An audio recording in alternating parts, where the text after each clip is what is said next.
চাকরির ব্যবস্থা করে দেব। মমতা ব্যানার্জি 1,500 টাকার গল্প শোনাচ্ছে, থাম চিহ্ন 1,500 টাকার কম নয়, থাম চিহ্ন বলছে, কাস্তাচি তারা চিহ্ন বলছে। 1,500 টাকা নয়, ন্যূনতম 15 থেকে 22,000 টাকার কাজের ব্যবস্থা আমরা করে দেব। আপনারা কাকে গ্রহণ করবেন, মারা থেকে দেখতে হবে। কাকে গ্রহণ করবেন, কাকে বর্জন করবেন, আপনাদের উপরে নির্ভর করছে। জোড়া ফুল বলছে রাত 8টার পরে মায়েরা নাকি কাজে যেতে পারবে না। বামপন্থী আইএসএফরা বলছে, জাকির সাহেবরা বলছেন, সাদি সাহেবরা বলছেন, অলকেশ বাবুরা বলছেন, মেঘনাথ শেখ বাবুরা বলছেন, সাথে সাথে ঝন্টু দ্বারা বলছেন, লুটপাট দ্বারা বলছেন, রাত 8টা নয়, 10টা নয়, 12টা নয়, 1টা নয়, 3টে নয়, 4টে নয়, মহিলারা তাদের ইচ্ছায় তার কর্মস্থলে যখন ইচ্ছা যাবে নির্বিঘ্নে যাবে, যখন ইচ্ছা নির্বিঘ্নে ফিরে আসবে। দায়িত্ব নিরাপত্তা আমরা কাঁধে তুলে নেব। নমস্কার দর্শক, আপনারা দেখলেন আইএসএফ বিধায়ক নওশাদ সিদ্দিকী এবং চাপড়ার বিধানসভা সেখানে প্রচারে গিয়েছেন। তবে শুধু চাপড়া নয়, পলাশীপাড়া, মিনাখা, মানে মেন কথা হচ্ছে আইএসএফ বিধায়ক নওশাদ সিদ্দিকীর জনপ্রিয়তা আমরা বাংলার মানুষ সকলেই জানি। এবং এই আইএসএফ বিধায়ক নওশাদ সিদ্দিকী তিনি যেখানেই যাচ্ছেন সাধারণ মানুষের ঢল যেন সেখানে গিজ গিজ করছে। এবং আপনারাও দেখলেন যে এই চাপড়া বিধানসভায় প্রচারে গেছেন নওশাদ সিদ্দিকী এবং সেখানে সাধারণ মানুষের ঢল, মানে বলার মতো। তবে এই আইএসএফ বিধায়ক নওশাদ সিদ্দিকী আমরা সকলেই জানি যে বাংলার 294 জন বিধায়কের মধ্যে নওশাদ সিদ্দিকীর যে জনপ্রিয়তা পশ্চিমবাংলার সকল সাধারণ মানুষের মধ্যে বলুন বা সকল রাজনৈতিক নেতাদের, বিশেষ করে বলবো যারা মানবিক এবং মন থেকে ভালো, তারা সকলেই কিন্তু এই নওশাদ সিদ্দিকীর কথা খুবই ভালো বলেন। তেমনি এই বক্তব্যটি শুনুন, আপনারাও বুঝে যাবেন, কারণ এই বক্তব্য সাধারণ মানুষের শোনা উচিত। তো দেখুন কি বলছেন। নওশাদ কমপক্ষে 50,000 কোটি জিতবে, এই একটাই আমি ভবিষ্যৎবাণী করছি।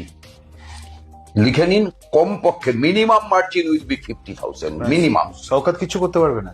ধুস, আচ্ছা, মানে কেন মনে হচ্ছে, মানে এটা কি কেন ঠেন না, মানে এগুলো কি জানেন তো, এগুলো হচ্ছে একটা ছেলে একমাত্র বিরোধী বিধায়ক, 33 বছর মাত্র বয়স, 5টা বছর ধরে কি লড়াইটা চালিয়ে গেল। মানুষ তো লড়াকু নেতা চায় এবং নিশ্চিতভাবে তৃণমূল বিজেপি বিরোধী 1 নম্বর লড়াকু নেতা হিসাবে নওশাদ নিজেকে প্রতিষ্ঠিত করেছে। অস্বীকার করব কেন? সত্যকে অস্বীকার করে। তো দর্শক, আপনারা শুনলেন, মানে নওশাদ সিদ্দিকী কমপক্ষে হলো ভাঙড় থেকে 50,000 ভোটে জিতবে, এমনটাই বলছেন যারা রাজনৈতিক বিশেষজ্ঞ। তো এখানে মেন কথা হচ্ছে, আমরা আগের থেকেই জানি বা আমরা যারা বেশিরভাগ দেখবেন সোশ্যাল মিডিয়ায় যারা ভিডিও করেন, তারা নওশাদ সিদ্দিকী সম্পর্কে, এই আইএসএফ বিধায়ক নওশাদ সিদ্দিকীর সম্পর্কে একটাই কথা বলে থাকেন। কি কথা? যে আমাদের বাংলায় বিধানসভায় 294 জন বিধায়ক, যার মধ্যে নওশাদ সিদ্দিকীর সাধারণ মানুষের কাছে 1 নম্বরে আছেন। মানুষ নওশাদ সিদ্দিকীকে পছন্দ করেন, ওনার রীতিনীতি, ওনার কথাবার্তা এসব মিলে নওশাদ সিদ্দিকী 294 জন বিধায়ককে অনেক পিছনে ফেলে দিয়েছেন। তার মধ্যে নওশাদ সিদ্দিকী সবার মধ্যে এগিয়ে।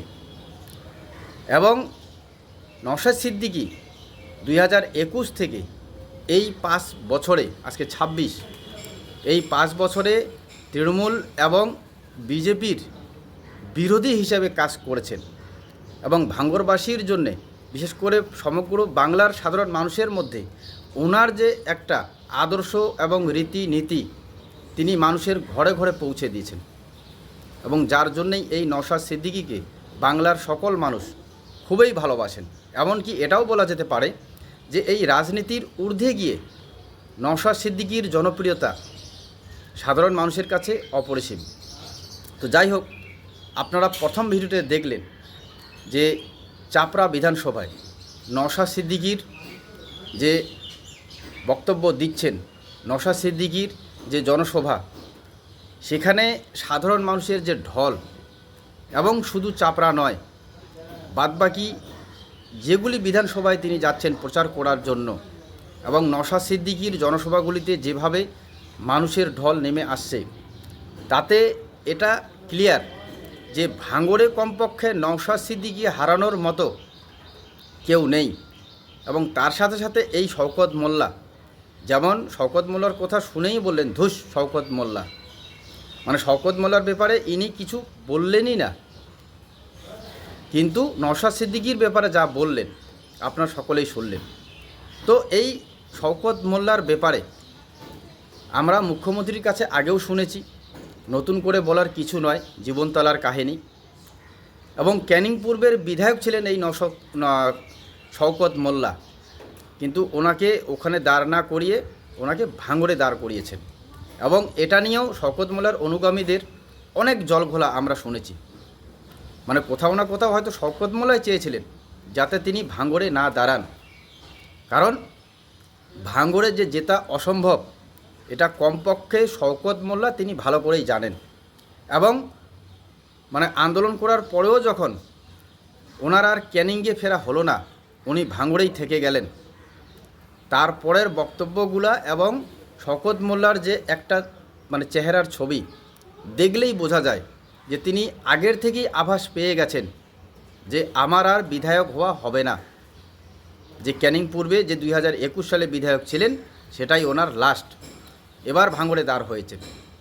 শওকত মোল্লাও ভালো করে জানেন যে এই ভাঙড়ে কমপক্ষে শওকত মোল্লার কাছে জেতা অসম্ভব, স্বপ্নের মতো। তো আপনারাও দেখলেন এবং পুরো প্রতিবেদন নওশাদ সিদ্দিকীর জনসভায় নওশাদ সিদ্দিকীর সম্পর্কে সবাই আপনারা অবগত। এবং এই ভাঙড়েই কিন্তু দাঁড়িয়েছেন আবার শওকত মোল্লা। তো আপনারা যারা এই প্রতিবেদন দেখছেন, আপনারাও আপনাদের ব্যক্তিগত মত অবশ্যই জানাবেন, সজাগ থাকবেন। ধন্যবাদ।